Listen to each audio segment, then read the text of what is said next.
Hello बच्चों, आज हम राजस्थान माध्यमिक शिक्षा बोर्ड अजमेर द्वारा 2015 में आयोजित केमिस्ट्री के पेपर को सॉल्व करेंगे बच्चों।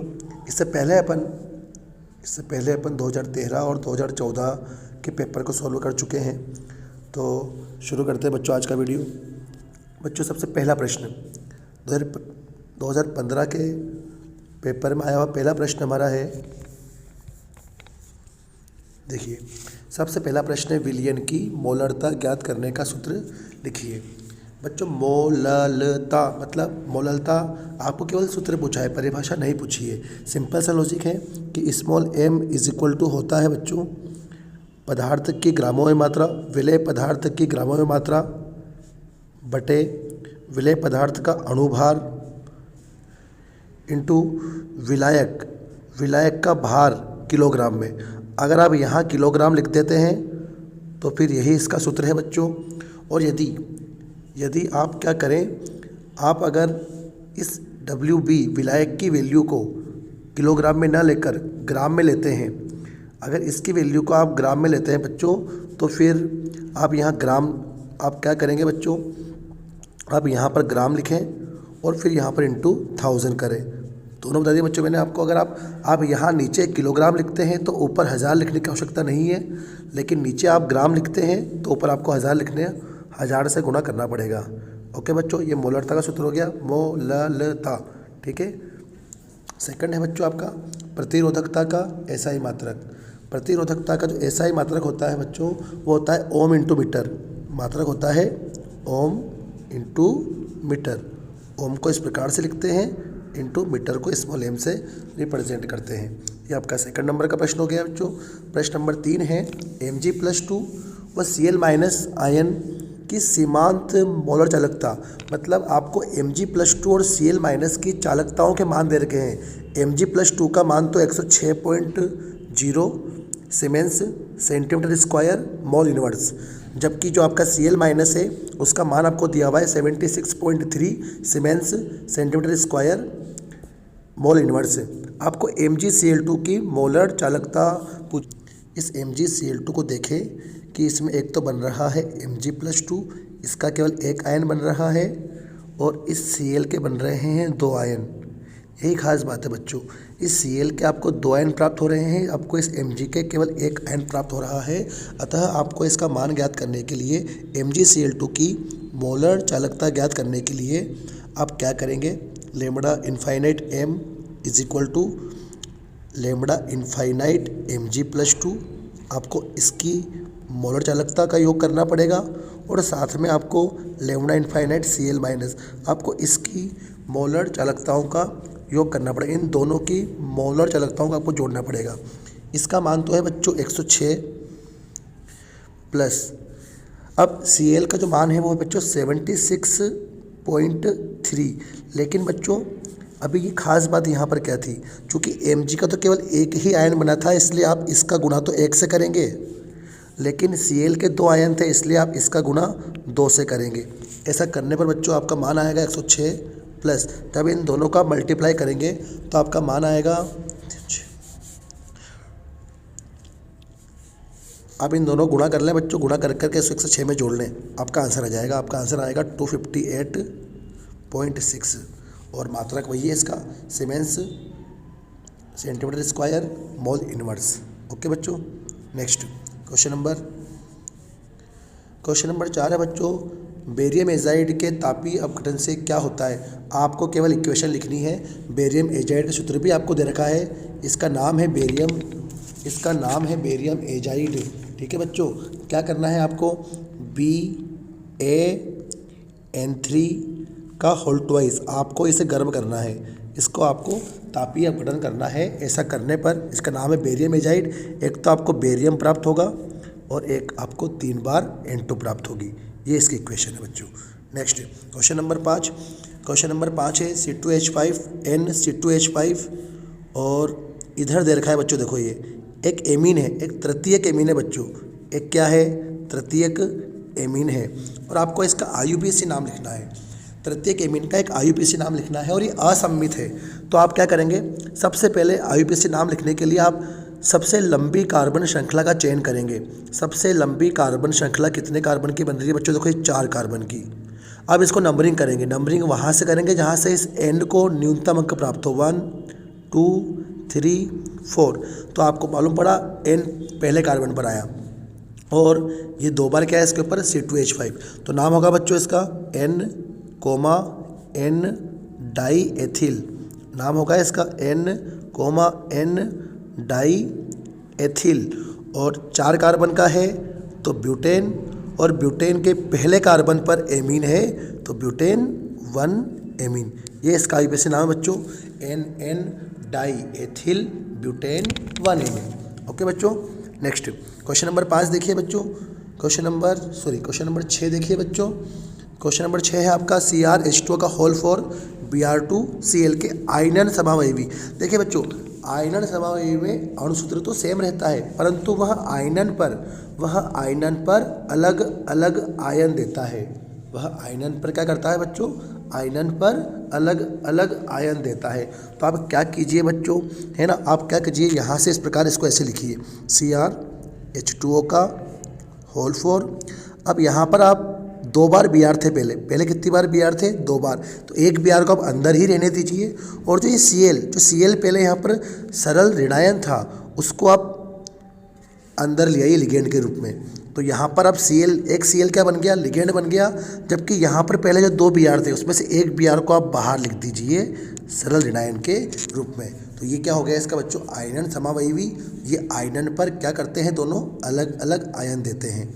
ओके बच्चों, नेक्स्ट प्रश्न नंबर 7 है आपका मर्क्यूरी के बाद देखिए बच्चों, बहुत खास चीज़ क्या है, मर्क्यूरी के बाद ही आपको स्पेस दिखाई दे रहा होगा यहाँ पर स्पेस। इसका मतलब यहाँ मर्क्यूरी है ना, सरल धनायन है आपका। मर्क्यूरी क्या है आपका?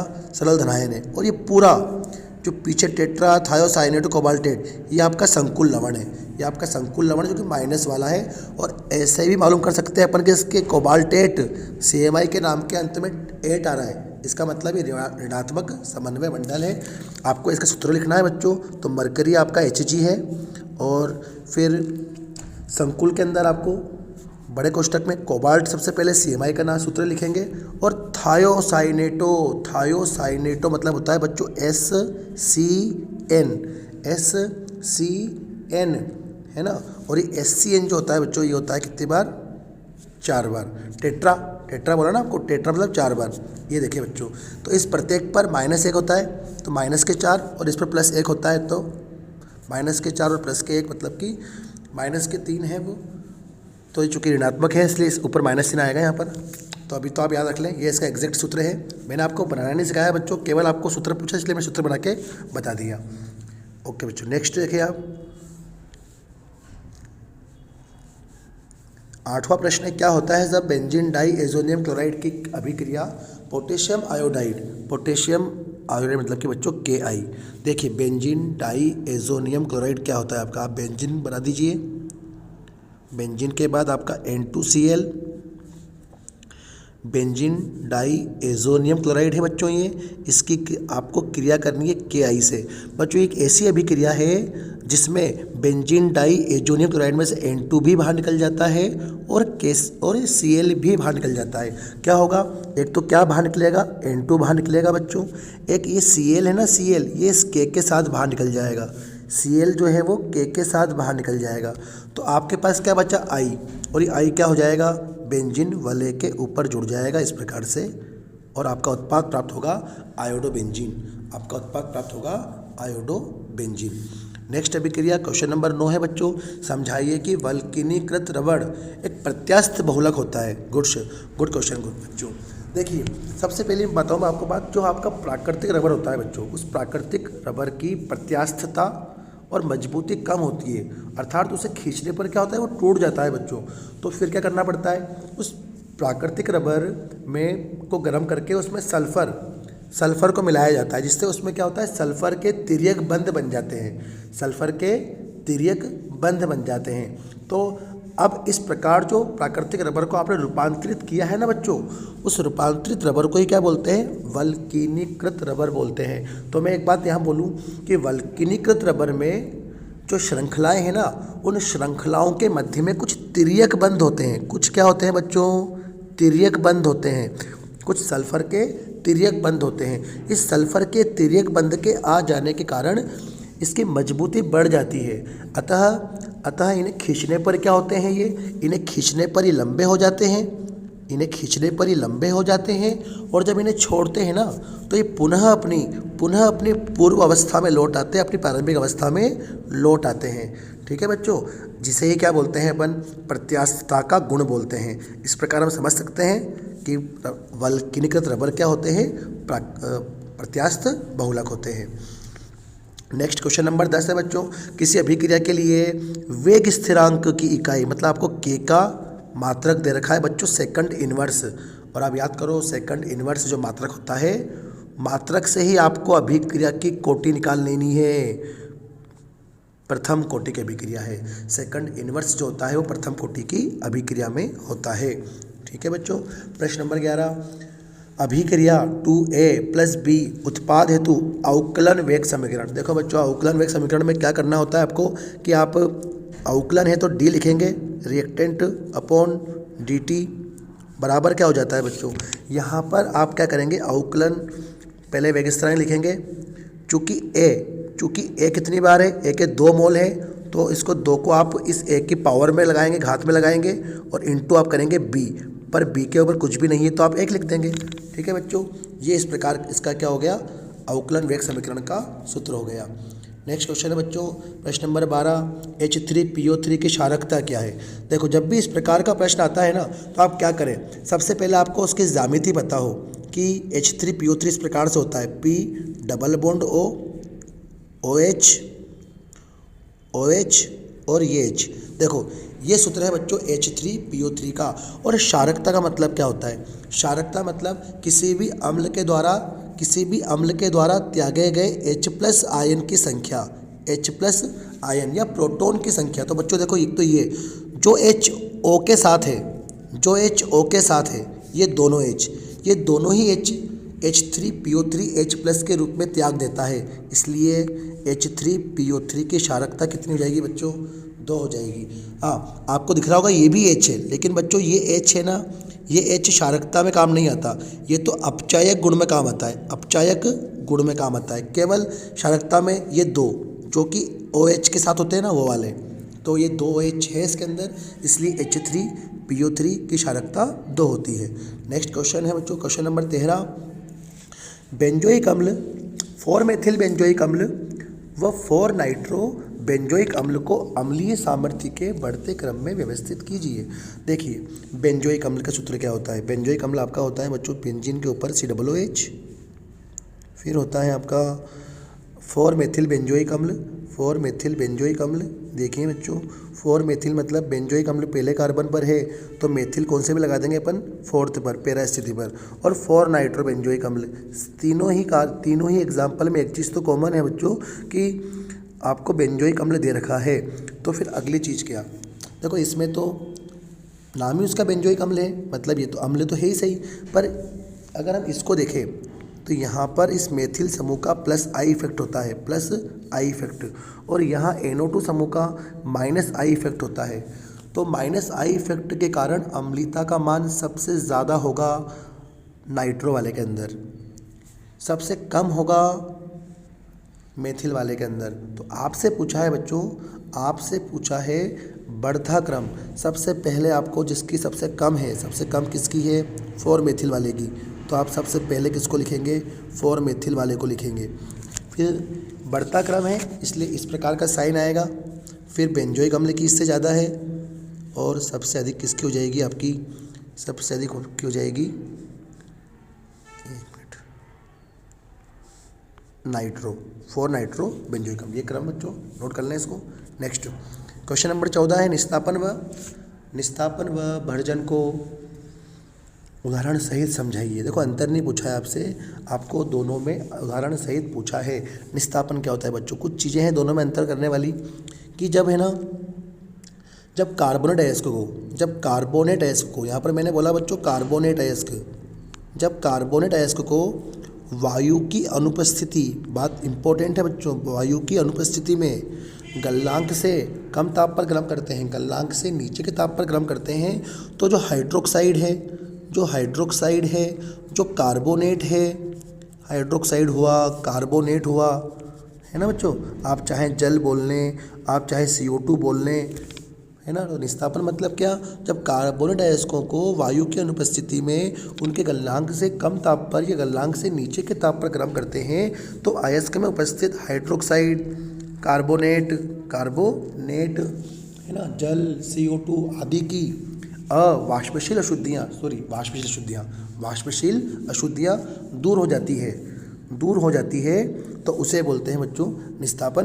निस्तापन में आप एग्जाम्पल लिख सकते हैं क्या, कि जिंक CO3, ZnCO3 को गर्म करने पर क्या होगा, ZnO बनेगा और साथ में क्या बनेगी, CO2 बनेगी। तो इस प्रकार से क्या होता है, जो कार्बोनेट अयस्क है वो ऑक्साइड अयस्क में परिवर्तित हो जाता है। ये क्रियाएँ तो होती है निस्तापन में। अब भर्जन में क्या होता है, भर्जन भी लगभग ऐसा ही होता है, बस भर्जन में अयस्क को वायु की उपस्थिति में गर्म करते हैं, वायु की उपस्थिति। निस्तापन में वायु की अनुपस्थिति में गर्म करते हैं, जबकि भर्जन में अयस्क को वायु की उपस्थिति में गलनांक से नीचे के ताप पर गर्म करते हैं, जिससे अयस्क में उपस्थित आर्सेनिक, एंटीमनी, आपका आर्सेनिक हुआ, आपका एंटीमनी हुआ, आपका सल्फर हुआ, फास्फोरस हुआ, इनकी जो अशुद्धियाँ है ना ये पृथक हो जाती है। इस प्रकार की अशुद्धियाँ पृथक होती है किसके अंदर, भर्जन के अंदर। और भर्जन के अंदर जो आपका अयस्क होता है वो होता है सल्फाइड अयस्क, मतलब सल्फाइड अयस्कों के, ठीक है।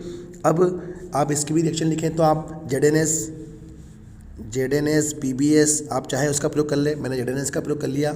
आप ZnS को वायु की उपस्थिति में गर्म करें, गर्म करने पर आपका ZnO बनेगा और साथ में क्या बनेगा, SO2 बनेगा। इससे आपको क्या बन जाएगा, ऑक्साइड अयस्क प्राप्त हो जाएगा। ये हो गया भर्जन। नेक्स्ट है प्रोटीन के विकृतीकरण को एक उदाहरण द्वारा समझाइए। देखो बच्चों, इसका उदाहरण देख लीजिए पहले आप। प्रोटीन का विकृतीकरण, कि जब हम अंडे को गर्म करते हैं ना, अंडे को हम गर्म करते हैं, अंडे को उबालते हैं, तो ऐसा करने पर जो अंडे की सफ़ेदी है ना, उस सफ़ेदी का स्कंदन हो जाता है,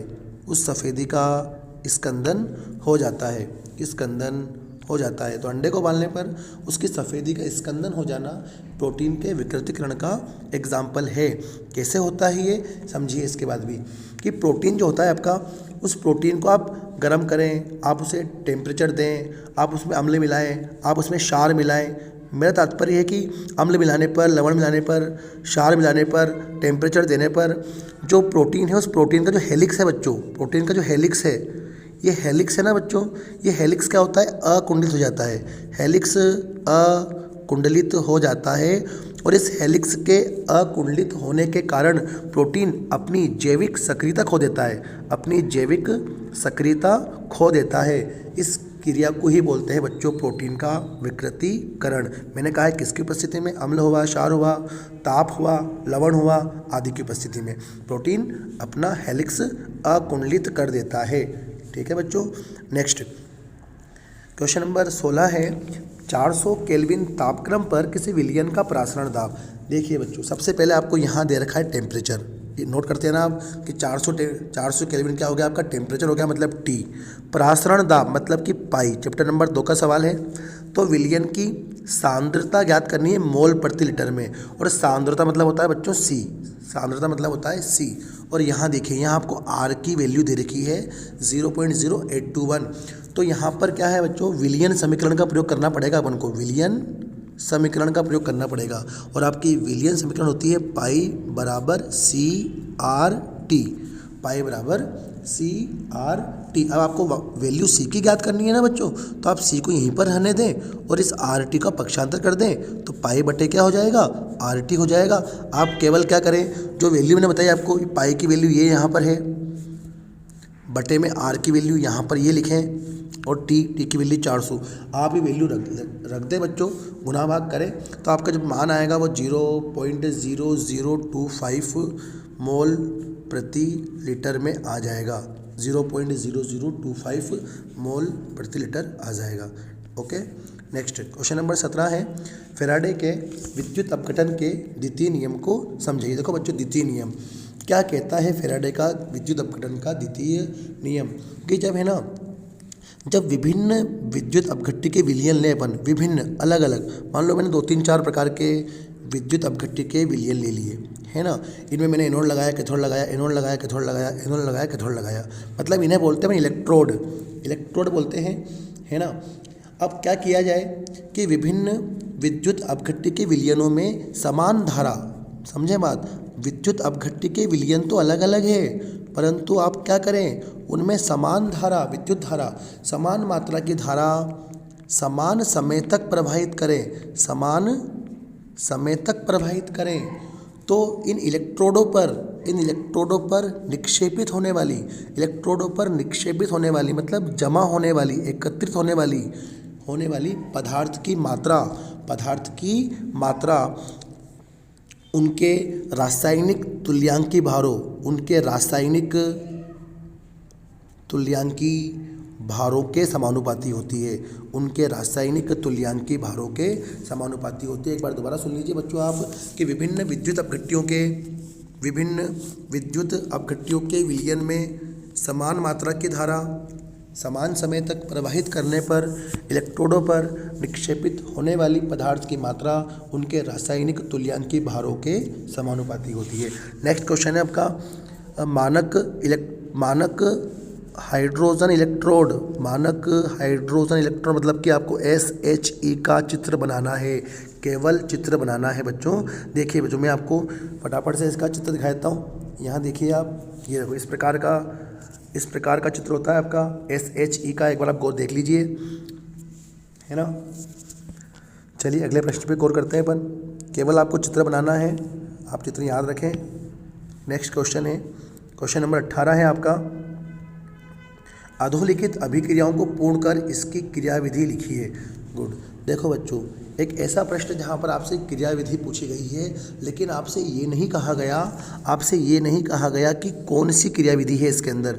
आप थोड़ा सा गौर करना पड़ेगा आपको इसके अंदर, क्योंकि अगर मैं देखूँ तो ये एल्किल हैलाइड है बच्चों, ये आपका नाभिक स्नेही है, ये एल्किल हैलाइड है, या हम यूँ कहते हैं इसको कि तृतीयक ब्यूटिल ब्रोमाइड है, ये तृतीयक ब्यूटिल ब्रोमाइड है ये, है ना बच्चों। और ये OH- मतलब एक प्रकार नाभिक स्नेही है।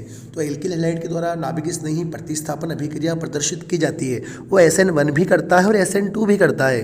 तो फिर प्रश्न उठता है ये SN1 की क्रियाविधि करनी है या SN2 की, क्योंकि हमें तो स्पष्ट तो किया नहीं उसने, भाई हमें तो स्पष्ट नहीं किया ना कि SN1 है या SN2 है। तो फिर आपको यहाँ थोड़ा सा आपको गौर करना पड़ेगा इस जगह पर। यहाँ पर जलीय लिखा हुआ है, मतलब कि आपका विलायक जो है ना बच्चों, आपका विलायक ध्रुवीय है, और जब विलायक ध्रुवीय हो, है ना, और साथ में प्रोटिक हो, विलायक कैसा हो, ध्रुवीय हो और प्रोटिक हो, तो जहाँ विलायक कैसा होता है, ध्रुवीय और प्रोटिक होता है, वहाँ SN1 अभिक्रिया होती है। और जहाँ विलायक ध्रुवीय तो हो लेकिन कैसा हो, अप्रोटिक हो, तो फिर वहाँ SN2 अभिक्रिया होती है। मामूली सा अंतर था, उसके आधार पे आपको यहाँ पहचान करनी थी। आपका विलायक कैसा हो, अगर प्रोटिक हो तो ये जल में क्या होता है, H+ होता है, OH- होता है, ध्रुवीय तो है और प्रोटॉन भी है ना। तो इसलिए आपको यहाँ पर SN1 अभिक्रिया करनी है, प्रोटिक है इसलिए। तो SN1 अभिक्रिया की क्रियाविधि बच्चों 2 पदों में होती है। सबसे पहली स्टेप में क्या होता है, ये जो आपका तृतीयक ब्यूटिल ब्रोमाइड है, इस तृतीयक ब्यूटिल ब्रोमाइड में इस ब्रोमीन की विद्युत ऋणता ज़्यादा होने के कारण ये धीरे धीरे क्या करता है, इस CBr बंध के इलेक्ट्रॉन को अपनी तरफ आकर्षित कर लेता है। धीरे धीरे करता है बच्चों, इसलिए स्लो लिख दिया मैंने यहाँ पर। और इसमें से क्या होता है, Br जो है वो पृथक हो जाता है, और उस Br के पृथक होने पर इस कार्बन पर पॉजिटिव चार्ज आएगा, और साथ में क्या निकल जाएगा, यहाँ पर Br- निकल जाएगा। ठीक है, ये आपका एक तृतीयक कार्बोकेटायन बनेगा, तृतीयक कार्बोकेटायन। और जब कार्बोकेटायन बनता है ना बच्चों, तो तृतीयक कार्बोकेटायन सबसे ज़्यादा स्थायी होता है। तो सबसे पहले क्या बन चुका है, आपका तृतीयक कार्बोकेटायन बन चुका है। ये आपकी पहली स्टेप है। पहली स्टेप स्लो हो रही है, इसलिए इसको वेग निर्धारक पद कहते हैं, RDS कहते हैं, रेट डिटरमाइन स्टेप कहते हैं। और चूंकि वेग निर्धारक पद में अभिकारक का एक अणु भाग ले रहा है, इसलिए इसको SN1 अभिक्रिया कहते हैं। ठीक है, अब इसका दूसरा पद देखिए बच्चों। अब जो एक कार्बोकेटायन बना है ना आपका, ये अत्यधिक क्रियाशील भी है, स्थायी है, तो तुरंत उत्पाद बनाने का प्रयास करेगा। तो एक तृतीयक कार्बोकेटायन जो है आपका, इस पर मैंने कार्बन पर प्लस का चिन्ह लगा रखा है, ये इस पर नाभिक स्नेही आक्रमण करेगा, आपका नाभिक स्नेही आक्रमण करेगा और नाभिक स्नेही आक्रमण करके तृतीयक ब्यूटिल एल्कोहल का निर्माण करेगा। इस प्रकार से सी पर क्या आ जाएगा, OH आ जाएगा और ये आपका तृतीयक ब्यूटिल एल्कोहल बन जाएगा। ये आपका पद फास्ट होगा, स्पीड से होगा, जो कि वेग निर्धारक नहीं होगा। वेग निर्धारक नहीं होगा, वेग निर्धारक कौन है, केवल ये पहला पद। ओके बच्चों, नेक्स्ट आगे बढ़ेंगे। Question number 19। क्वेश्चन नंबर 19 में आपसे कहा गया है अधोलिखित यौगिकों को उनके बढ़ते हुए क्षारीय सामर्थ्य के क्रम में व्यवस्थित करके कारण स्पष्ट करना है, कारण भी स्पष्ट करना है। और क्षारीयता, देखो ये एमीन है, प्राथमिक एमीन है बच्चों, ये आपका बेंजीन एमीन है, मतलब एनिलीन है, और ये आपका अमोनिया है। तो देखो अमोनिया क्षारीय होता है, पता है आपको क्यों, क्योंकि अमोनिया में नाइट्रोजन पर क्या लगा होता है, एक एकाकी इलेक्ट्रॉन युग्म लगा होता है, इसलिए अमोनिया तो क्षारीय होता है, क्योंकि यह अपने एकाकी इलेक्ट्रॉन युग्म को किसी अन्य स्पीशीज को आसानी से प्रदान कर सकता है। पहली बात तो अमोनिया की हो गई। अब हम यूँ कहेंगे, अगर मैं इस एनिलीन की बात करूँ तो बच्चों ये C6H5 -I इफेक्ट दर्शाता है, -I इफेक्ट। और -I इफेक्ट क्या करेगा, आप यहाँ समझे इस बात को कि मैंने इस प्रकार से बनाया और इस प्रकार से N पर दो ये क्या है, एकाकी इलेक्ट्रॉन युग्म है, तो बेंजीन वाले -I इफेक्ट दर्शाती है ना, इसलिए ये इलेक्ट्रॉन कहाँ आएगा, बेंजीन की तरफ आएगा, अर्थात अनुनाद होगा। इस अनुनाद के कारण नाइट्रोजन पर इलेक्ट्रॉन घनत्व में कमी हो जाएगी और अनुनाद के कारण नाइट्रोजन पर इलेक्ट्रॉन घनत्व में कमी होने के कारण इस एनिलीन की क्षारीयता तो इन तीनों में सबसे कम होगी, इन तीनों में सबसे कम होगी। जबकि यहाँ बात करें अगर, तो यहाँ पर NH2 के साथ में बच्चों +I इफेक्ट उत्पन्न करने वाला एल्किल समूह, एथिल समूह जुड़ा हुआ है, और ये एल्किल समूह क्या करता है, इलेक्ट्रॉन घनत्व को बढ़ाता है, इलेक्ट्रॉन घनत्व को बढ़ाता है, जिससे नाइट्रोजन आसानी से एकाकी इलेक्ट्रॉन युग्म प्रदान कर देता है। इन तीनों में मैक्सिमम क्षारीय कौन होगा, एथेनेमीन होगा। तो क्रम क्या होगा बच्चों आपका, आपसे पूछा है, बढ़ता क्रम पूछा है आपसे, है ना, देखिए आपसे पूछा है क्या, बढ़ता क्रम पूछा है। तो क्रम होगा आपका C6H5 NH2, मतलब आपका एनिलीन, इससे अधिक किसकी होगी, NH3 की होगी, और मैक्सिमम किसकी होगी, एथेनेमीन की होगी। कारण बताया बच्चों मैंने आपको, +I इफेक्ट -I इफेक्ट यहाँ पर। ओके, नेक्स्ट क्वेश्चन नंबर 20 है, योगात्मक व संघनन बहुलकीकरण में कोई दो अंतर। देखिए आप योगात्मक और संघनन में अंतर करना है अपन को, योगात्मक व संघनन में अंतर करना है, तो क्या करना है बच्चों, देखो योगात्मक में है ना, केवल योगात्मक का निर्माण कैसे होता है, इस प्रकार के बहुलकीकरण में है ना, किसी भी प्रकार के कोई छोटा अणु या कोई सह उत्पाद बाहर नहीं निकलता, सह उत्पाद बाहर नहीं निकलता। जबकि संघनन बहुलकीकरण में जल, CO2, एल्कोहल आदि छोटे छोटे अणु सह उत्पाद के रूप में बाहर निकलते हैं, तो पहला अंतर देखो ये हो गया कि योगात्मक बहुलकीकरण में किसी भी प्रकार के सह उत्पाद का निर्माण नहीं होता, कोई छोटा सह उत्पाद H2O CO2 के रूप में नहीं बनता। जबकि संघनन में तो जब दो इकाइयाँ मिलती हैं ना, तो जल, CO2, एल्कोहल, NH3 कुछ ना कुछ का त्याग करती है, सह उत्पाद बनाती है। ओके, पहला। इसके बाद नेक्स्ट देखो आप, अगला अंतर भी देखिए बच्चों कि योगात्मक में जो एकलक इकाइयाँ हैं उनमें डबल बंध या ट्रिपल बंध होता है। हम कह सकते हैं कि एकलक इकाइयाँ असंतृप्त प्रकार की होती है ना।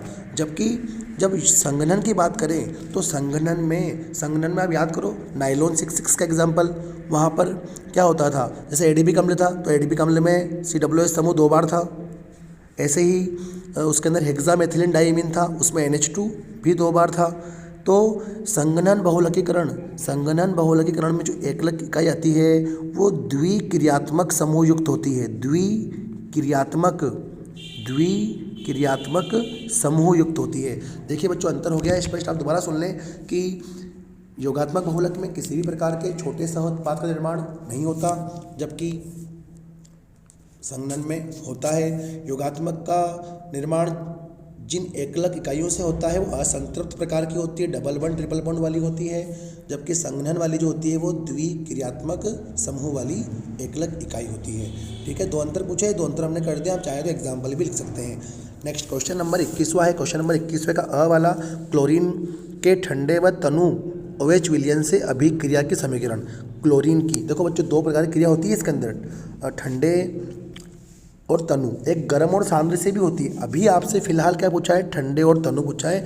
देखिए क्या होता है अभिक्रिया में, Cl2 की क्रिया आप ठंडे से कर रहे हैं तो और तनु से कर रहे हैं तो आप 2 बार NaOH लेंगे, उत्पाद बनेगा आपका, एक बार तो बनेगा आपका NaCl सोडियम क्लोराइड, एक बार बनेगा आपका NaClO इसको, और साथ में बनेगा H2O, साथ में बनेगा क्या, H2O भी बनेगा। देखिए बच्चों ये आपका उत्पाद बना, एक तो बना NaCl, एक बना H2O, एक बना NaClO। इस NaClO को बोलते हैं बच्चों sodium hypochlorite, sodium hypochlorite. Okay, next अगला क्वेश्चन है H3PO2 की अपचायक प्रकृति। जब भी अच्छा कुछ देर पहले एक प्रश्न आया था H3PO3, देखो बच्चों अब याद करें, अभी कुछ देर पहले एक प्रश्न आया था H3PO3 की क्षारकता। जब क्षारकता की बात थी तो मैंने क्या कहा था आपसे, आप पे ना OH का H देखना है आपको, OH कितने OH है उसके अंदर, तो वो H त्यागता है, H+ त्यागता है, उससे तो अपन क्षारकता निकालते हैं। लेकिन यहाँ आपसे क्या पूछा है, अपचायक प्रकृति पूछा है, और जब आपसे अपचायक प्रकृति पूछे एक बार पुनः आप इसकी स्ट्रक्चर की बात करेंगे तो ये H3PO2 है, वो H3PO3 था, तो इसका स्ट्रक्चर कैसा होगा, इस प्रकार से P double bond O, P double bond O, और इस प्रकार से 2 H होते हैं बच्चों। इस पर देखिए यहाँ पर देखिए यहाँ पर भी डबल बॉन्ड O है, यहाँ पर डबल बॉन्ड O है, एक इसमें जो बंध है ना वो मुख्य बंध क्या है, PH, इस प्रकार का बंध, इस प्रकार के इसमें कितने बंध हैं बच्चों, इस प्रकार के इसके अंदर 2 बंध है। इन्हीं 2 pH बंध के कारण ये H3PO2 एक अच्छा अपचायक होता है, ठीक है। इसके द्वारा इसकी कोई भी क्षारकता नहीं है यहाँ पर, है ना, हम केवल अपचायक प्रकृति की बात कर रहे हैं ना, तो ये pH बंध के कारण, 2 pH बंध के कारण ये अच्छा अपचायक होता है बच्चों। ये AgNO3 सिल्वर नाइट्रेट को Ag में अपचयित कर देता है। अगर इसकी क्रिया AgNO3 से की जाए ना तो ये AgNO3 को क्या करता है, Ag में अपचयित कर देता है। तो अपचायक प्रकृति का कारण क्या है, 2 pH आबंध। ठीक है बच्चों, नेक्स्ट अगला प्रश्न है आपका, अथवा में है क्या, अथवा में है, 21वें का अथवा का प्रश्न है। अच्छा वहाँ देखो, अभी मैंने कहा था आपसे कुछ देर पहले कि वो ठंडे और तनु था, यहाँ क्या आ गया, क्लोरीन की क्रिया गर्म व सांद्र से भी आ गई, गर्म और सांद्र से भी आ गई। तो फिर आप देखेंगे अभी क्रिया को क्या करेंगे अपन, देखें जब आपसे पूछे तो आप क्या करेंगे, गर्म से करेंगे तो फिर 3 बार Cl2 लेंगे और 6 बार NaOH लेंगे, 3 बार Cl2 लेंगे और 6 बार NaOH लेंगे। ऐसा करने पर बच्चों आपका उत्पाद बनेगा 5 बार तो बनेगा NaCl, 5 बार तो बनेगा आपका NaCl, एक बार बनेगा आपका NaClO3, 3 बार बनेगा आपका H2O। अंतर केवल इसमें आया, NaCl वहाँ पर भी बना था, H2O वहाँ पर भी बना था। ये दोनों उत्पाद तो तनु और ठंडे में भी बनते हैं, लेकिन इसका अंतर आया, वहाँ पर केवल क्या था, NaClO सोडियम हाइपोक्लोराइट। बच्चों ये बना है NaClO3, इसको बोलते हैं सोडियम क्लोरेट, इसको बोलते हैं क्या, sodium chlorate, sodium chlorate. Okay, ये अभिक्रिया आपकी गर्म व सांद्र से हो जाती है। अगला क्वेश्चन है PCl5 के 5 बंध समतुल्य क्यों नहीं होते। गुड, देखिए आप PCl5 का स्ट्रक्चर कैसा होता है बच्चों, इस प्रकार से एक त्रिभुजाकार आकृति होती है। इस त्रिभुजाकार आकृति के केंद्र में P होता है और इसके 3 कोने पर यहाँ पर 3 Cl होते हैं और एक Cl ऊपर, एक Cl नीचे, इस प्रकार से होते हैं बच्चों। ये इसकी आकृति होती है त्रिकोणीय द्विपिरिमिडी।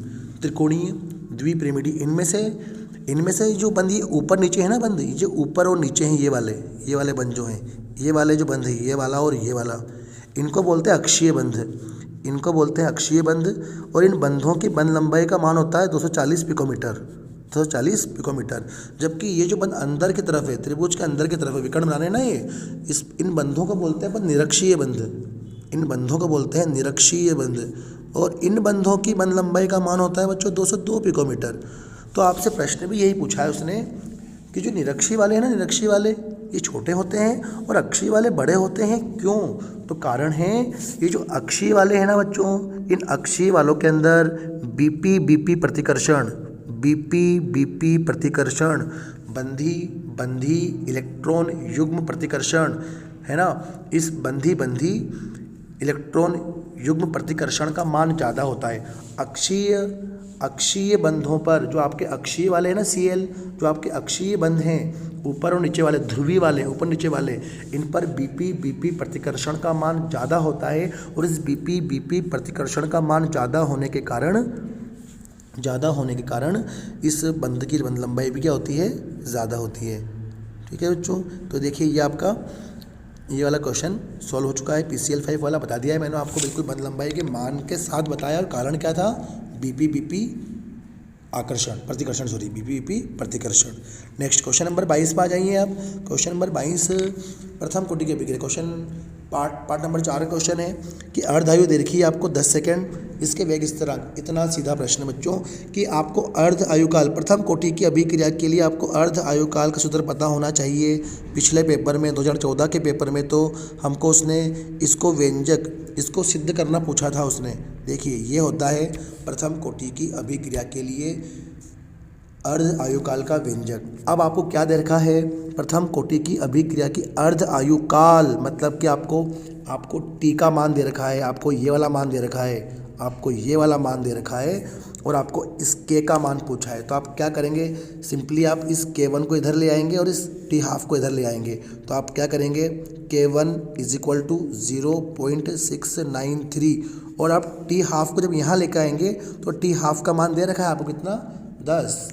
तो आप इसमें इसका भाग देंगे, आपका मान आएगा 0.0693, 1 अंक और आगे बढ़ जाएगी, मतलब लेफ्ट हैंड साइड पर ये आपका मान आएगा। और इसका मात्रक आएगा सेकंड इनवर्स। आगे प्रश्न भी आया था ऐसा एक, प्रथम कोटि के अभिक्रिया के लिए के का मात्रक क्या होता है, तो सेकंड इनवर्स। ये आपका वैल्यू आ गया आंसर। नेक्स्ट क्वेश्चन नंबर 23, संयोजकता बंध सिद्धांत के आधार पर समझाइए कि NiCN का होल फॉर -2 एक निम्न चक्रण संकुल है।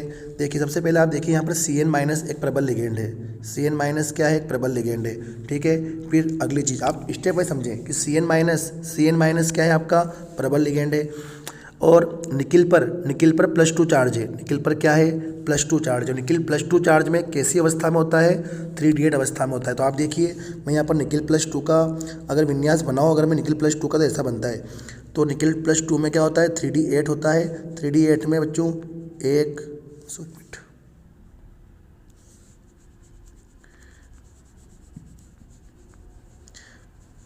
इसमें इस प्रकार से 1 2 3 4 5 कक्ष हो गए, 1 2 3 4 5 6 7, इस प्रकार से 8 इलेक्ट्रॉन होते हैं इसके अंदर।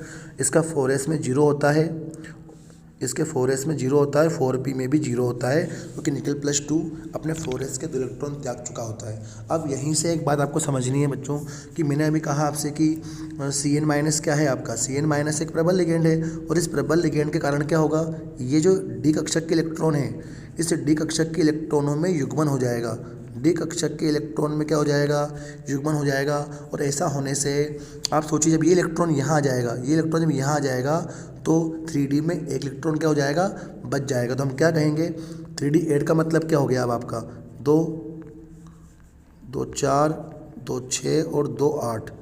तो आपके पास एक कक्षक बच जाता है डी का रिक्त, पीछे आपका एक एस कक्षक है और पीछे आपके 3 कक्षक पी के हैं। तो अब आपका चूँकि आपके पास 4 लिगेंड है तो आपका संकरण बनता है यहाँ पर DsP2, आपका संकरण बनता है बच्चों क्या, DsP2 संकरण बनता है। और DsP2 संकरण में ज्यामिति वर्ग समतली होती है, इस प्रकार वर्ग बना होता है एक। इस वर्ग में केंद्र में निकिल होता है और 4 कोनों पर 4 CN होते हैं। आप चित्र बना लेना बच्चों इस प्रकार से, 4 कोनों पर 4 CN होते हैं, ऊपर -2 चार्ज होता है। और इस स्ट्रक्चर से हमको एक बात मालूम पड़ी कि निकिल के 3D में, केंद्रीय धातु आयन निकिल के 3D में एक भी इलेक्ट्रॉन एकल नहीं है, मतलब कि पहली बात तो ये क्या हो गया, प्रतिचुंबकीय हो गया। पर हमसे पूछा निम्न प्रचक्रण, निम्न प्रचक्रण मतलब कि यह आंतरिक कक्षक संकुल बनाता है। क्यों? क्योंकि इसमें आंतरिक डी वाले 3D वाले कक्षक का संकरण में प्रयोग हुआ, क्योंकि इसके 3D वाले का संकरण में प्रयोग हुआ, इसलिए यह क्या है, निम्न चक्रण संकुल है या आंतरिक चक्रण संकुल है। ठीक है बच्चों। नेक्स्ट क्वेश्चन नंबर 24वां है आपका, निम्नलिखित रासायनिक अभिक्रियाओं को पूर्ण कीजिए। निम्नलिखित रासायनिक अभिक्रियाओं को पूर्ण कीजिए। देखिए, तो सबसे पहले आपको दिया हुआ है क्लोरोबेंजीन है बच्चों, क्लोरोबेंजीन, और ये CH3Cl, ये आपका CH3Cl है। तो क्लोरोबेंजीन की क्रिया CH3Cl से कर रहे हैं, है ना, निर्जल AlCl3 की उपस्थिति में कर रहे हैं।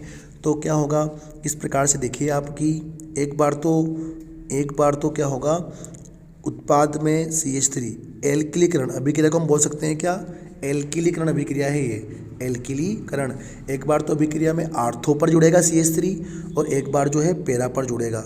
एक बार कहाँ जुड़ेगा, पैरा पर। एक बार CH3 आर्थो पर जुड़ेगा, एक बार CH3 पैरा पर जुड़ेगा। इसको भी 2 बार लेंगे, इसको भी 2 बार लेंगे और 2 बार HCl निकलेगा बच्चों। तो हमें यहाँ तो प्राप्त होगा 1 क्लोरो 2 मेथिल बेंजीन, यहाँ प्राप्त होगा 1 क्लोरो 4 मेथिल बेंजीन, और जो आपका 1 क्लोरो 4 मेथिल बेंजीन है, यही आपका क्या होगा बच्चों, मुख्य उत्पाद होगा। ओके बच्चों। नेक्स्ट सेकंड है आपका ब वाला, CH3CH2Cl मतलब एथिल क्लोराइड है, एथिल क्लोराइड है, क्रिया कर रहे हैं KCN से। तो इस Cl के साथ K बाहर निकल जाएगा, Cl के साथ K बाहर निकल जाएगा KCl, और Cl के स्थान पर Cn आ जाएगा, Cl के स्थान पर Cn आ जाएगा। इसे हम कहेंगे प्रोपेन नाइट्राइल, प्रोपेन नाइट्राइल या प्रोपिल साइनाइड या प्रोपिल साइनाइड। ठीक है बच्चों।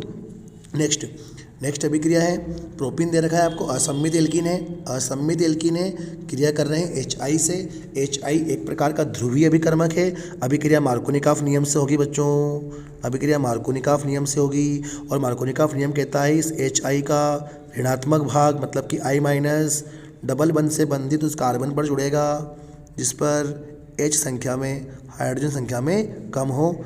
इस प्रकार से उत्पाद बनेगा 2-आयोडोप्रोपेन, 2-आयोडोप्रोपेन। ठीक है, 2-आयोडोप्रोपेन बनेगा यहाँ पर। नेक्स्ट है द वाला, CH3CH2OH मतलब एल्कोहल दे रखा है बच्चों आपको, एथेनॉल दे रखा है, और यहाँ थोड़ा सा ध्यान रखना है आपको, NaBr और H2SO4। तो अभिक्रिया में क्या बनेगा, थोड़ी सी हटके अभिक्रिया है बच्चों। देखना कि ये आपका जो OH है ना, OH, ये आपका जो OH है, ये OH यहाँ से निकलेगा और H2SO4 में से निकलेगा H।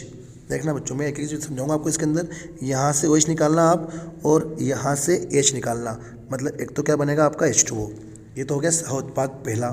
फिर देखें, अब यहाँ पर बच रहा है आपके पास HSO4 और यहाँ से निकालना है आपको Na, यहाँ से निकालना है आपको Na, मतलब बनेगा NaHSO4। देखिए बच्चों, हमने जो पहले बाहर निकालना उसको लिख दिया, मैंने यहाँ से OH निकाल दिया इसके H के साथ, फिर यहाँ पर जो HSO4 बचा है ना उसको यहाँ के Na के साथ निकाल दिया, तो हमारे पास यहाँ पर केवल ब्रोमीन बचा है और यहाँ CH3CH2। तो आपका मेन उत्पाद जो बनेगा वो बनेगा ब्रोमोएथेन या ethyl bromide. Okay. Next question number 25 पर जाइए। षटकोणीय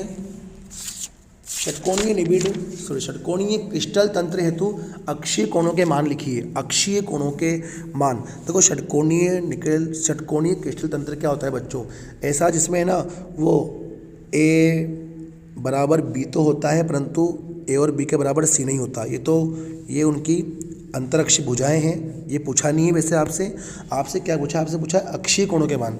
आपसे पूछा है बच्चों अक्षीय कोण अल्फा बीटा गामा। देखिए अल्फा का मान होता है 90, बीटा का मान होता है 90 और गामा होता है 120। ये आप लिख देना बच्चों, इतना पूछा है आपसे।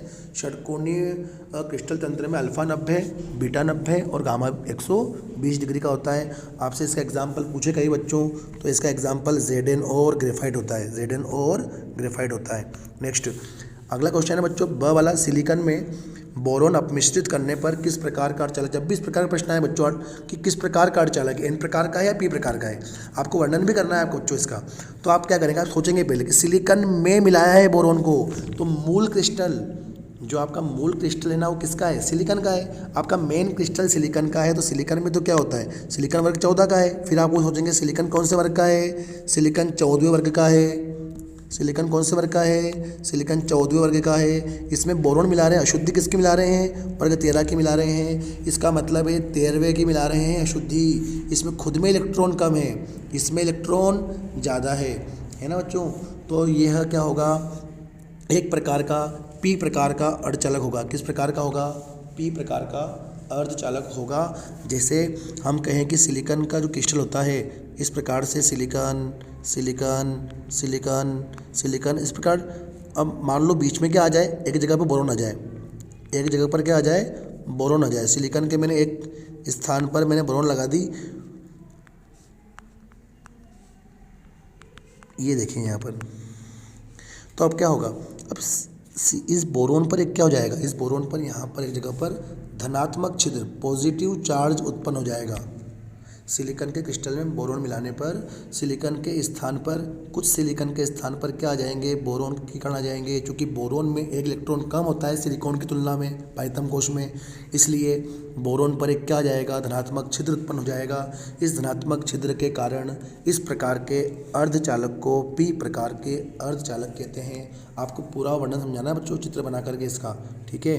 नेक्स्ट क्वेश्चन है अगला, लेंथेनाइड आकुंचन किसे कहते हैं। लेंथेनाइड आकुंचन कह लो, संकुचन कह लो, एक ही बात होती है। देखो लेंथेनाइड श्रेणी जो आपके आवर्त सारणी का छठा आवर्त है, इस छठे आवर्त में हम जब सीरियम से लुटेशियम परमाणु क्रमांक 58 से बच्चों 71 तक चलते हैं, तो इस श्रेणी में क्या होता है, इस श्रेणी का भाइतम क्या है आपका 4f 5d 6s।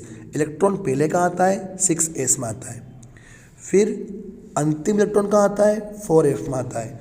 तो देखो बच्चों अंतिम इलेक्ट्रॉन कितने कोश भीतर आया, अंतिम इलेक्ट्रॉन 2 कोश भीतर आया। और जब इलेक्ट्रॉन अंतिम इलेक्ट्रॉन जब 2 कोश भीतर आता है ना बच्चों, जब अंतिम इलेक्ट्रॉन 2 कोश भीतर आता है तो उसका परिरक्षण प्रभाव, उस इलेक्ट्रॉन का परिरक्षण प्रभाव जो होता है ना वो बहुत कम होता है, बहुत कम, बिल्कुल नगण्य होता है। अर्थात ये भीतरी कोश के इलेक्ट्रॉन बाह्यतम कोश के इलेक्ट्रॉन को प्रतिकर्षित नहीं करते, तो SE शील्डिंग इफेक्ट तो लगता ही नहीं है। अतः इस लेंथेनाइड श्रेणी में बाएं से दाएं चलने पर केवल एकमात्र प्रभाव जो लगता है ना वो होता है जेट इफेक्टिव, प्रभावी नाभिकीय आवेश। और इस प्रभावी नाभिकीय आवेश के कारण आकार के मान में कमी आती है, आकार के मान में अत्यधिक कमी आती है। इस आकार के कम हो जाने को ही बोलते हैं बच्चों लेंथेनाइड संकुचन प्रभाव। नेक्स्ट है आपका अंतराकाशीय यौगिक किसे कहते हैं। तो देखिए जो आपके संक्रमण तत्व हैं, जो आपके संक्रमण तत्व हैं, जितने भी आपके डी ब्लॉक के तत्व हैं, प्रथम संक्रमण श्रेणी, द्वितीय संक्रमण श्रेणी, उन संक्रमण तत्वों के जो क्रिस्टल है, उन क्रिस्टलों में जब वो परमाणु क्रिस्टल के परमाणु जब निबिड़ संकुलन कर लेते हैं, निबिड़ संकुलन संरचनाएं बना लेते हैं, निबिड़ संकुलन संरचनाएं बनाने के बाद भी क्या होता है बच्चों, जैसे मान लो मैंने कहा Fe, तो बीच में क्या हो गई, बीच में है ना, बीच में इनमें क्या होते हैं बच्चों, छोटे छोटे रिक्त स्थान बच जाते हैं। इन छोटे छोटे रिक्त स्थानों को बोलते हैं अंतराकाशीय अवकाश, ठीक है। और इन अवकाशों में क्या होता है, इन अवकाशों में कुछ छोटे अधातु परमाणु जैसे हाइड्रोजन हुआ, कार्बन हुआ, बोरोन हुआ, नाइट्रोजन हुआ, है ना, मैंने कहा हाइड्रोजन, कार्बन, नाइट्रोजन, बोरोन, ये छोटे आकार के परमाणु इन अंतराकाशीय अवकाशों में प्रवेश कर जाते हैं। और इनके प्रवेश कर जाने से जो यौगिक बनता है ना उसे बोलते हैं अंतराकाशीय यौगिक। जैसे हम एग्जाम्पल की बात करें तो Fe3H, ठीक है बच्चों, चैप्टर नंबर 8 में है, इंपॉर्टेंट प्रश्न है, मैंने लगाया भी है, आपको देखना। नेक्स्ट अगला क्वेश्चन है स वाला, M+2, मतलब आपको स्पष्ट कर दिया M+2, इसने धातु है, उस धातु ने 2 इलेक्ट्रॉन त्याग रखे हैं। आयन जेड दे रखा है बच्चों, जेड, अरे जेड मतलब परमाणु क्रमांक दे रखा है 29, इसका मतलब हुआ ये तो कॉपर है। ये तो आसान हो गया हमारे लिए अब तो। मतलब कॉपर किसी अवस्था में है, +2 अवस्था में है, और कॉपर जब +2 अवस्था में है तो आप इसका +2 अवस्था का इलेक्ट्रॉनिक विन्यास लिखे तो आपको मालूम पड़ेगा इसमें 3d9 होते हैं और 4s0 होते हैं। और 3d9 पर फोकस करें तो 3d9 में इस प्रकार से 8 इलेक्ट्रॉन तो युग्मित होते हैं, परंतु वो 9वें नंबर का इलेक्ट्रॉन कैसा होता है, अयुग्मित होता है। ठीक है, ये तो हमने एक सामान्य सी बात करी है बच्चों कॉपर के बारे में। अब उसने आगे क्या पूछा है, प्रचक्रण मात्र चुंबकीय आघूर्ण। अरे मतलब आपको म्यू का मान ज्ञात करना है, आपको म्यू चुंबकीय आघूर्ण की गणना करनी है। और चुंबकीय आघूर्ण की गणना करने का सूत्र होता है बच्चों आपका √n × n+2, √n × n+2। तो देखिए बच्चों, हम n मतलब क्या होता है, n मतलब होता है अयुग्मित इलेक्ट्रॉन की संख्या, अयुग्मित इलेक्ट्रॉन की संख्या। तो देखो आप इसके 3D में कितना इलेक्ट्रॉन अयुग्मित है, 1। तो हमारे लिए हमको मालूम पड़ गया है कॉपर +2 के लिए स्मॉल n की वैल्यू कितनी है, 1 है। और हमको ज्ञात क्या करना है, चुंबकीय आघूर्ण ज्ञात करना है। तो यहाँ देखिए आपको म्यू का सूत्र लगाना है, चुंबकीय आघूर्ण का सूत्र लगाना है आपको, प्रचक्रण मात्र सूत्र भी कहते हैं इसको। n × n+2, n की वैल्यू आपको 1 दे रखी है, 1 क्या दे रखी है, हम निकाल लिए कि 1 है। 1+2 करेंगे तो 1+2 3, 3 × 1 3, √3 मान आएगा। और √3 का जब रूट निकालेंगे ना मान आप, लगभग 1.372 बोर मैग्नेट्रॉन इसका मात्रा है चुंबकीय आघूर्ण का। ये आपका आंसर आ गया। ओके बच्चों, नेक्स्ट क्वेश्चन है आपका क्वेश्चन नंबर 27वां। अस्वापक पीड़ाहारी किसे कहते हैं, एक उदाहरण दीजिए। देखो पीड़ाहारी जो आपको दर्द कम कर दे, है ना, वे औषधियाँ जो कि आपके दर्द को कम करती है। और अस्वापक का मतलब होता है इनका प्रयोग करने पर व्यक्ति इनका आदी नहीं होता। तो वे औषधियाँ जो कि दर्द कम करती है और व्यक्ति इनका आदी भी नहीं होता, वो कहलाती है क्या, अस्वापक पीड़ाहारी। जैसे अपन पैरासीटामोल का प्रयोग करते हैं, तो एग्जाम्पल क्या हो गया इसका, पैरासीटामोल। आप एस्पिरिन भी लिख सकते हैं, आप एस्पिरिन भी लिख सकते हैं। ठीक है, एस्पिरिन। ओके बच्चों, नेक्स्ट ठंडे व, अगला क्वेश्चन है 27वें का ब वाला। ठंडे व पेय व खाद्य पदार्थों में ही कृत्रिम मधुरक एस्पार्टेम का प्रयोग क्यों किया जाता है। ठंडे पेय जो कोल्ड ड्रिंक्स वगैरह है आपकी, और जो खाद्य पदार्थ है उसमें ही कृत्रिम मधुरक एस्पार्टेम, स्पष्ट कर दिए एस्पार्टेम का उपयोग क्यों किया जाता है ना। गर्म में क्यों नहीं करते इसका, क्योंकि गर्म करने पर क्या होता है, क्योंकि जब अगर इसका प्रयोग ऐसे पदार्थों में कर ले जहाँ पर खाना गर्म करना पड़ता हो, तो क्योंकि इसे खाना बनाने के ताप पर गर्म करने पर यह विघटित हो जाता है। इसका सिंपल सा आंसर है कि यह खाना बनाने के ताप पर गर्म करने पर यह क्या हो जाता है, विघटित हो जाता है। ठीक है बच्चों, नेक्स्ट क्वेश्चन नंबर 6 है पूतिरोधी और रोगाणुनाशी। कई बार ही प्रश्न आता है बच्चों, याद रखना है आपको। पूतिरोधी एंटीसेप्टिक है आपका, रोगाणुनाशी को आप विसंक्रामी भी कहते हैं, है ना। पूतिरोधी क्या है, पूतिरोधी का उपयोग जब आप सजीव उत्तकों पर, जो आपके सजीव उत्तक है, सजीव उत्तक पर कोई चोट लग जाए, घाव हो जाए, छाले हो जाए, कट जाए, है ना, वहाँ पर रोगाणुओं की वृद्धि को रोकने में प्रयुक्त करते हैं। किसका, पूतिरोधी का। सजीव उत्तकों पर चोट, घाव, अल्सर, मतलब आपके जो छाले वगैरह होते हैं, उन पर इसका प्रयुक्त करते हैं सूक्ष्म जीवों की वृद्धि को रोकने में। जबकि रोगाणुनाशी का प्रयोग करते हैं निर्जीव, जो आपके निर्जीव वस्तुएं हैं, जैसे फर्श हुआ, नाली हुई, है ना, इनको रोगाणु मुक्त करने में, फर्श नाली को रोगाणु मुक्त करने में। अब इन दोनों का एक एग्जाम्पल लिख सकते हैं। अगर मैं पूतिरोधी की बात करूं तो डिटोल बहुत बढ़िया एग्जाम्पल, डिटोल आपको याद रखने के लिए। डिटोल आप जानते हैं, घर में यूज करते भी हैं उसका। और रोगाणुनाशी हम इसके रूप में 1% फिनोल का यूज करते हैं, 1% फिनोल का यूज कर लेते हैं। Phenol 1% phenol. आप SO2 का भी एग्जाम्पल लिख सकते हैं इसके अंदर।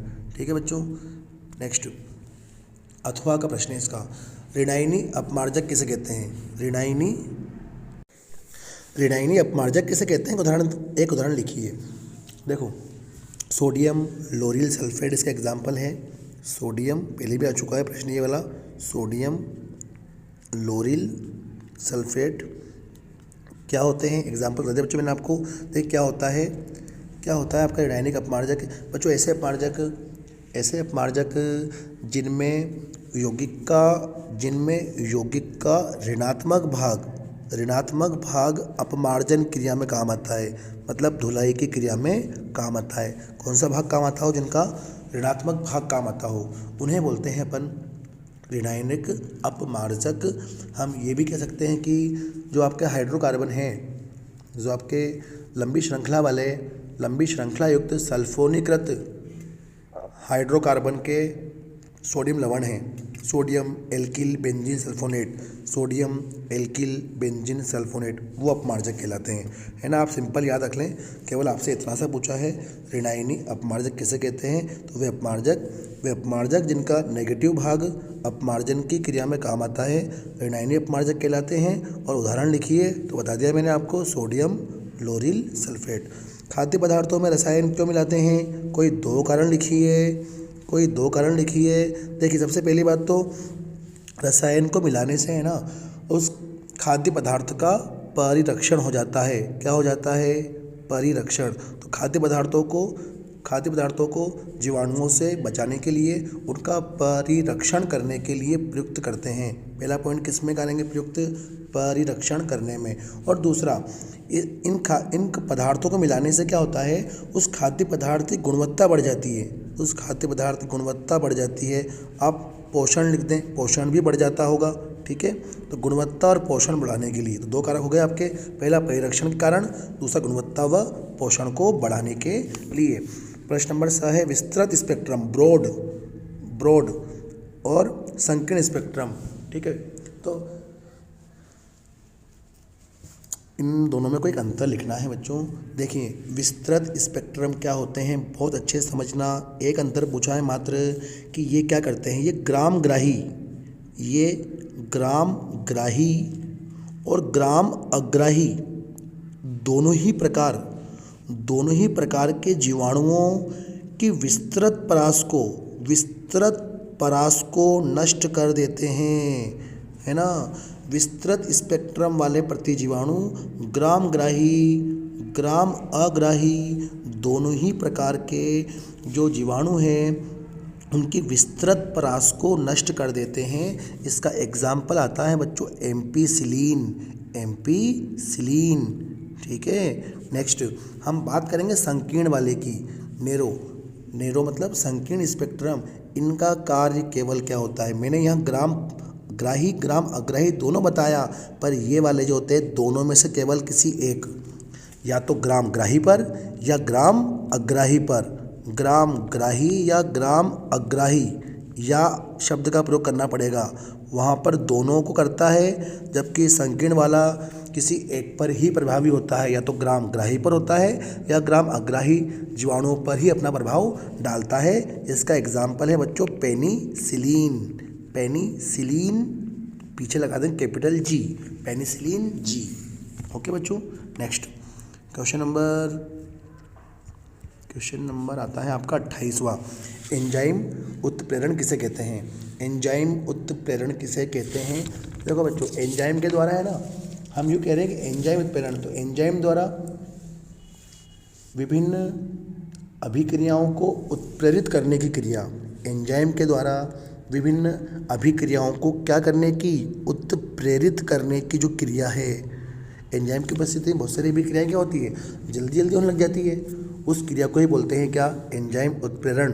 एंजाइम द्वारा क्रियाओं को उत्प्रेरित करना एंजाइम उत्प्रेरण कहलाता है। एग्जाम्पल पूछा है, आप किसी भी एग्जाम्पल ले लें। जैसे मैंने माल्टोज ले लिया, C12 H22 O11। इस माल्टोज का अपन कर दें जलपघटन।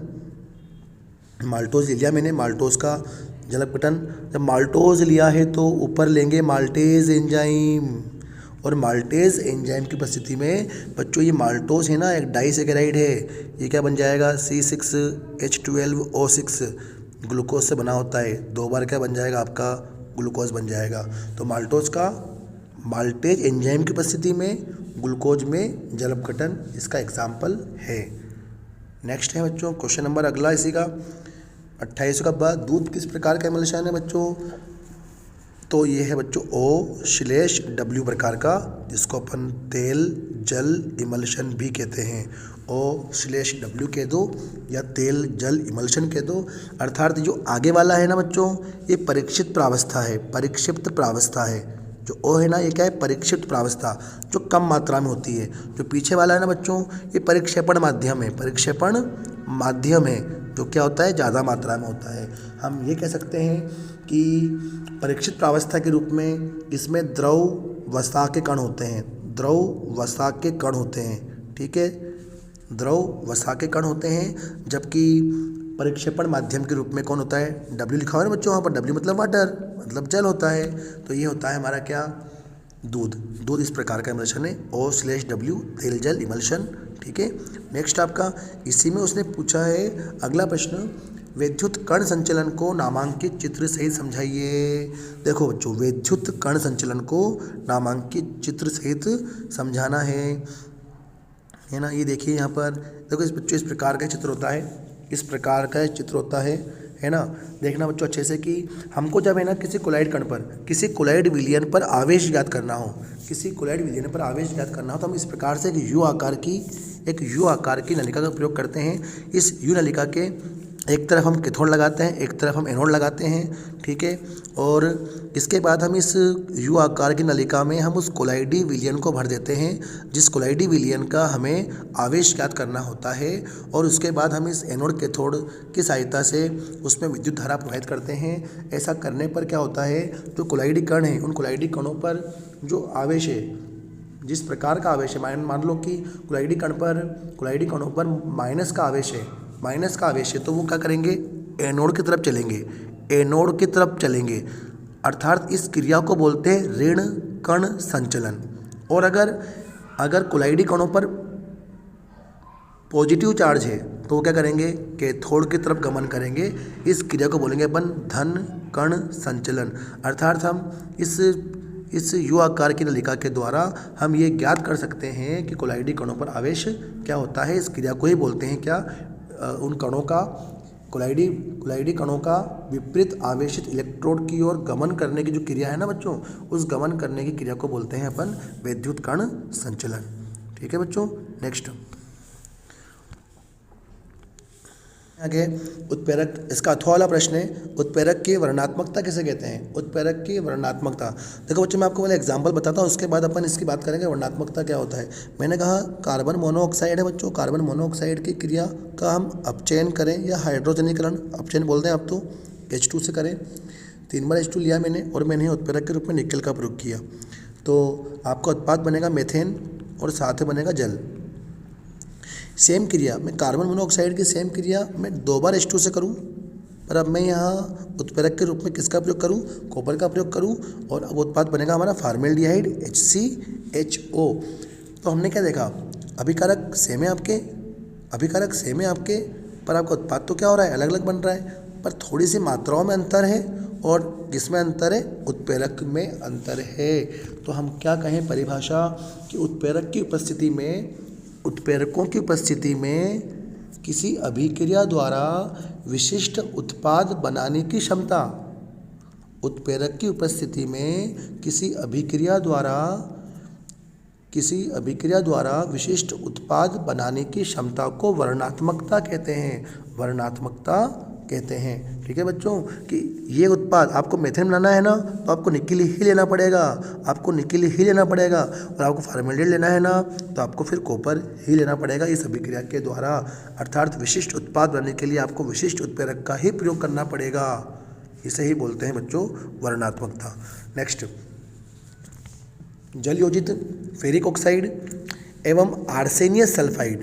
देखो फेरिक ऑक्साइड, फेरिक Fe2O3 है ना, Fe2O3, और आर्सेनियस सल्फाइड H2S3 है ना, को मिश्रित करने पर क्या होगा। तो आप देखना बच्चों कि ये जो आपका फेरिक ऑक्साइड है ना, ये तो पॉजिटिव वाला धनावेशित सोल है, आपका धनावेशित सोल है, जबकि जो आपको आर्सेनियस सल्फाइड है ना, ये ऋणावेशित सोल है।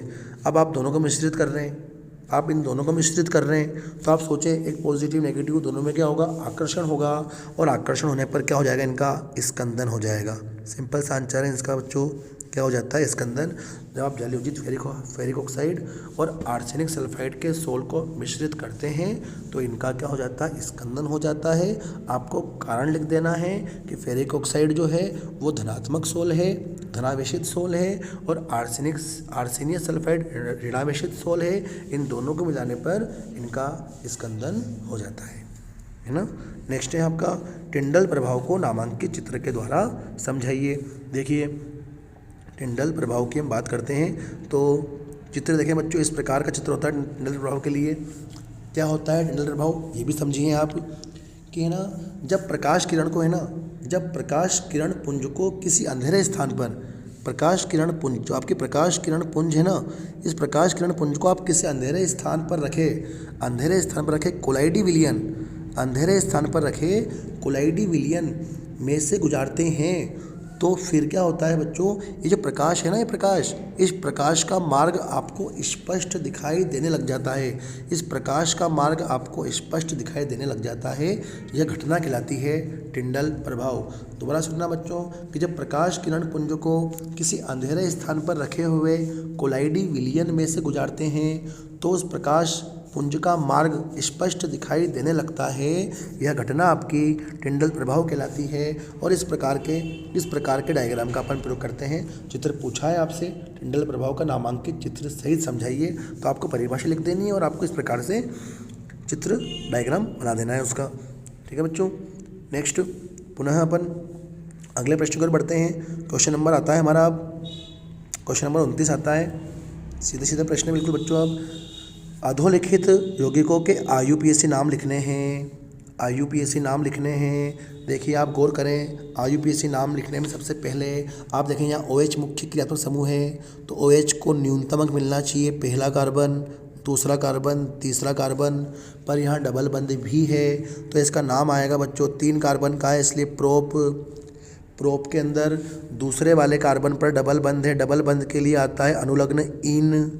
और एल्कोहल कौन से कार्बन पर है, पहले पर है, इसलिए आएगा 1 ओल। नाम आ गया आपका प्रोप 2 इन 1 ओल। ओके बच्चों।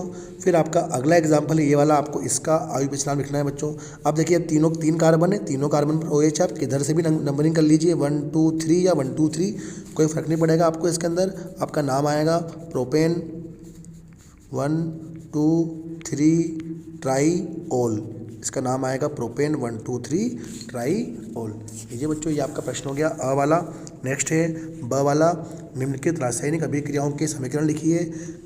फिनोल की CH2 बच्चों कार्बन डाइसल्फाइड एक अध्रुवीय विलायक है, अध्रुवीय विलायक है में ब्रोमीन के साथ।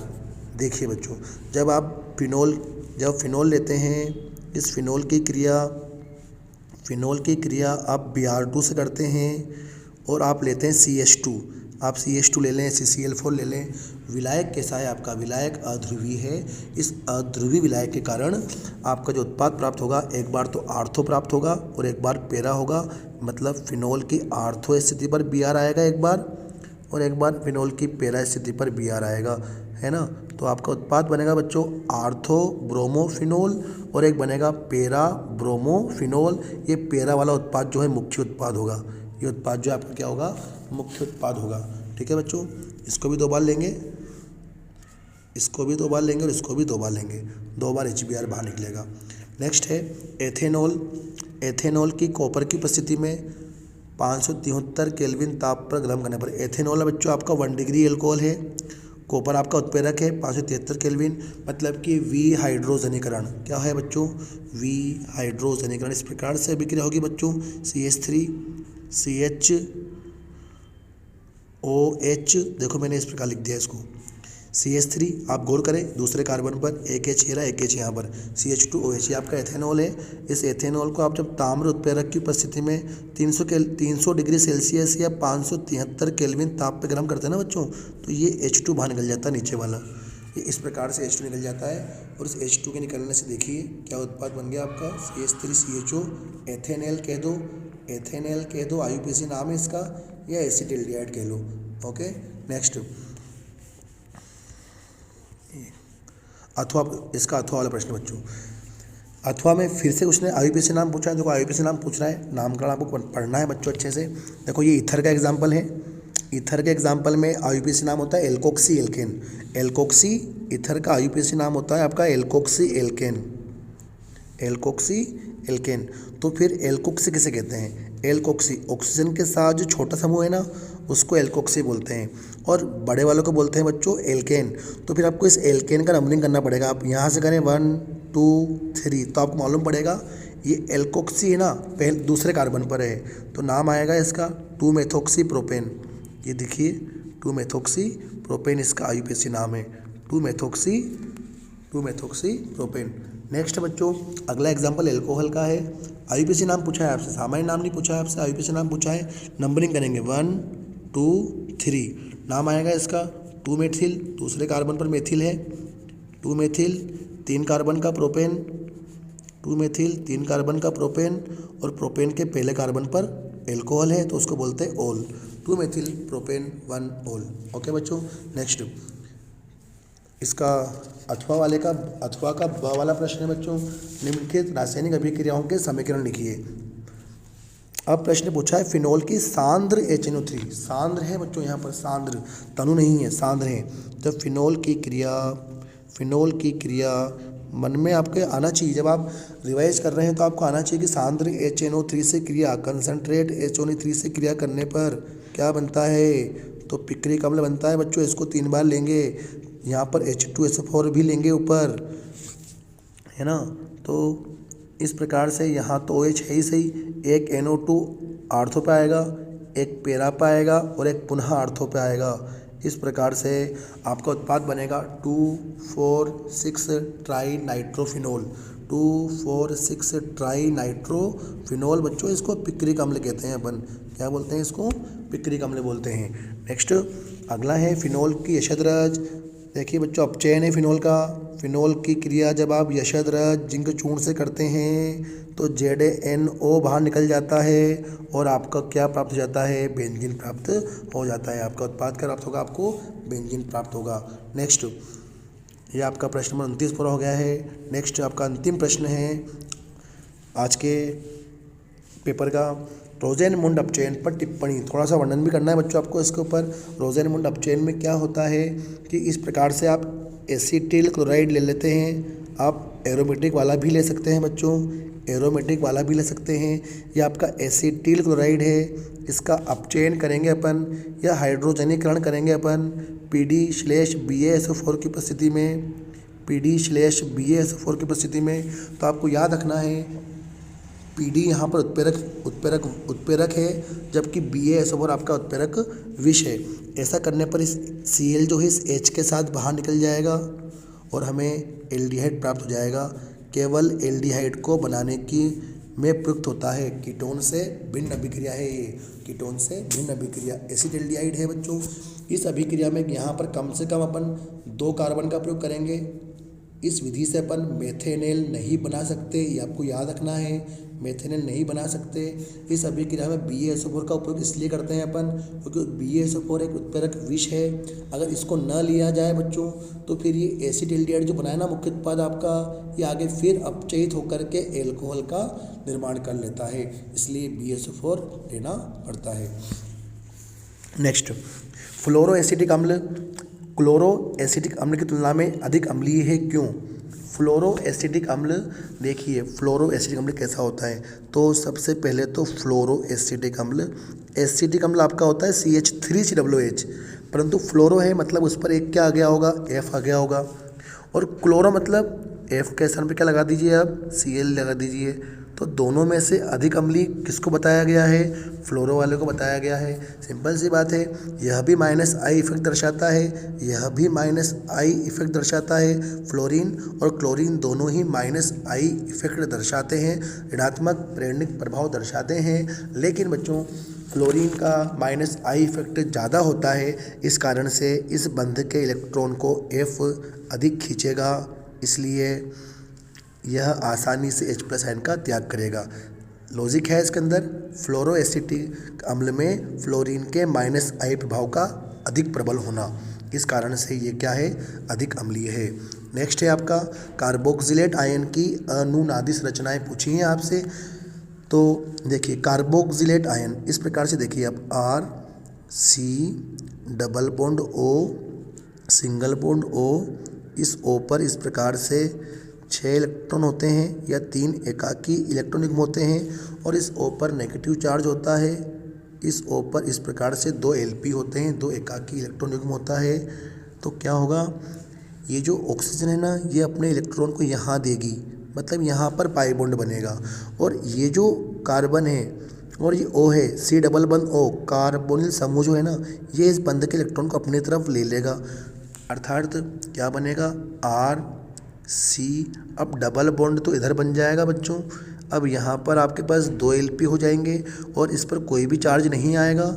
ऊपर वाला जो यहाँ पर जो डबल बॉन्ड था वो यहाँ एकल रह जाएगा और इस पर पहले 4 इलेक्ट्रॉन थे, अब कितने हो जाएंगे आपके पास, 6 हो जाएंगे। अगर हम इसकी अनुनादी संकर बनाएं बच्चों, तो इसके अनुनादी संकर में इन दोनों ही संरचनाओं से मालूम पड़ा कि सिंगल बंध दोनों में ही है, सिंगल बंध दोनों में ही है, पर पाई बंध बारी बारी से आया है। तो डॉटेड लाइन से क्या करेंगे अपन, इस पाई बंध को बना देंगे और आप ऊपर यहाँ पर -1 लगा देंगे। आप यहाँ -1 न लगाएं तो आप यहाँ -1/2 और यहाँ पर भी -1/2 लगा सकते हैं, पर आप यहीं पर लगा दें माइनस। ये इस प्रकार से क्या हो गई आपकी कार्बोक्सिलेट आयन की अनुनादी संरचना हो गई बच्चों। नेक्स्ट है वोल्फ किश्नर अपचयन। वोल्फ किश्नर अपचयन है, एल्डिहाइड कीटोन दोनों ही दर्शाते हैं बच्चों। देखना यहाँ पर मैं आपको बताता हूँ करके। ये आपका CH3CH डबल बंध O एसिटिल्डिहाइड है। इस एसिटिल्डिहाइड की क्रिया हाइड्रोजीन से करते हैं बच्चों। किससे करते हैं, हाइड्रोजीन से। ये आपका हाइड्रोजीन है। ऐसा करने पर यहाँ से 2H निकलते हैं, यहाँ से O निकलता है, मतलब कि H2O निकलता है बच्चों। इस प्रकार से H2O निकलता है। तो देखो क्या बनेगा, बाकी बचे हुए को जोड़कर लिखेंगे अपन। बनेगा क्या, CH3CH, कार्बन की 2 वैलेंसी फ्री हुई तो डबल बॉन्ड, N की भी 2 वैलेंसी फ्री हुई। आगे क्या है, NH2। बच्चों इसको बोलते हैं एसिटिल्डिहाइड हाइड्रोजन, इसको बोलते हैं एसिटिल्डिहाइड हाइड्रोजन।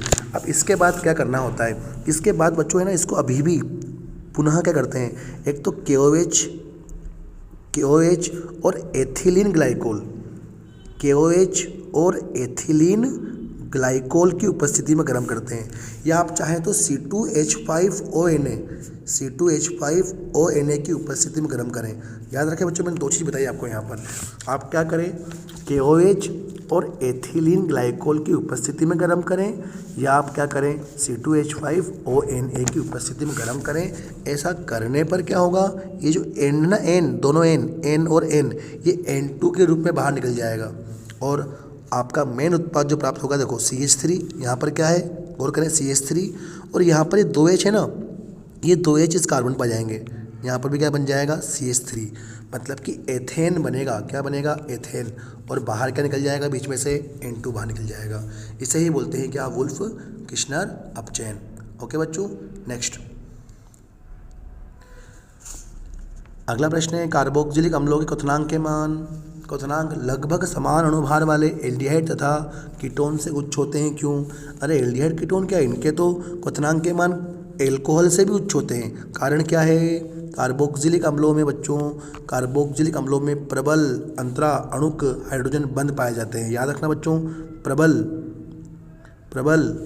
कौन से वाले, अंतरा अणुक हाइड्रोजन बॉन्ड पाए जाते हैं, है ना, इस कारण से। और जब इस प्रकार का Hb पाया जाता है, अंतरा अणुक Hb पाया जाता है, तो एक क्रिया होती है संगुणन की, अर्थात इनमें संगुणन की क्रिया भी होती है। आप लिख सकते हैं कि कार्बोक्जिलिक अम्लों में प्रबल अंतरा अणुक Hb के कारण संगुणन की क्रिया होती है, जिससे इनके क्वथनांकों के मान एल्डिहाइड, कीटोन, एल्कोहल सबसे क्या होते हैं, ज़्यादा होते हैं। ठीक है बच्चों, नेक्स्ट प्रश्न नंबर 6 है, एथेनोइक अम्ल की वाष्प प्रावस्था में बनने वाले द्वितय। देखो बच्चों, द्वितय का मतलब क्या होता है, द्वितय का मतलब क्या होता है ना, ये देखिए, द्वितय मतलब द्विलक, मतलब क्या है बच्चों, यहाँ पर इसके सीधा सीधा मतलब द्विलक है, डाइमर से है बच्चों, डाइमर से है ना। केवल आपको संरचना बनानी है, देखिए इस प्रकार से CH3C डबल बॉन्ड OH, ये कार्बोक्जिलिक अम्ल का पहला अणु है, मैंने एथेनॉइक अम्ल का ही बनाया है बच्चों। एसिटिक अम्ल कह रहा हूँ बार बार मैं इसको, एथेनॉइक अम्ल भी कहते हैं इसको।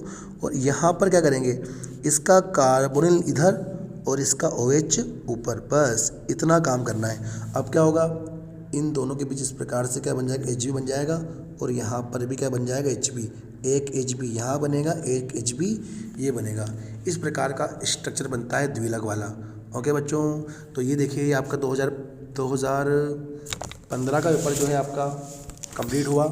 उम्मीद है मुझे कि पेपर आपको समझ में आया होगा और आपको इसको सॉल्व करने में मदद मिलेगी। ठीक है, इससे पहले मैं 2013 और 2014 के पेपर भी सॉल्व कर चुका हूँ। मैं उनके लिंक भी वीडियो के डिस्क्रिप्शन में डाल दूँगा बच्चों। ओके बच्चों, थैंक यू।